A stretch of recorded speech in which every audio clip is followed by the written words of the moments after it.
High বন্ধুরা, সকলকে জানাই আজকে হচ্ছে অক্ষয় তৃতীয়া। অক্ষয় তৃতীয়ার শুভেচ্ছা সকলকে জানাই। অনেকেই বাড়িতেও পুজো করেন, লক্ষ্মী গণেশের, অনেকে দোকানে পুজো করেন। আমাদের দোকানে পুজো হয়েছে। তো এই দেখুন, আজকে দুপুরের মেনু নিয়ে আমি চলে এসেছি। উপরে কী কী রান্না করেছি, ভাত এবং উচ্ছে সেদ্ধ একবারে মেখে গোল করে রেখেছি, মাছের ঝোল, কাতলা মাছের আলু দিয়ে আর পটল দিয়ে পাতলা করে ঝোল, এই যে পাতলা করে একটা ঝোল।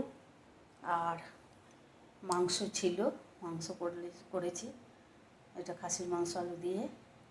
আর এটা হচ্ছে টমেটোর চাটনি। এই রান্না করেছি দুপুরবেলা। আমার রান্না দেখতে আপনারা ভালোবাসেন, তাই আমি দেখাই। আমি যা করি, আলু সিদ্ধ, ভাত বা ডাল, তরকারি ভাত করলেও দেখাই, মাছ মাংস করলেও দেখাই, তাই আমি দেখাই। এই রান্না করেছি। ভালো লাগলে প্রচুর প্রচুর লাইক, শেয়ার, কমেন্ট করবেন। সাবস্ক্রাইব করতে ভুলবেন না, সাবস্ক্রাইব করে নেবেন চ্যানেলটা। আমার আমার রান্না বা আমার কাজ আমি যা দেখাই আগে দেখতে পাবেন। তা এখনকার মতো রাখি। সবাই ভালো থাকবেন, সুস্থ থাকবেন। Tata, bye bye, see you.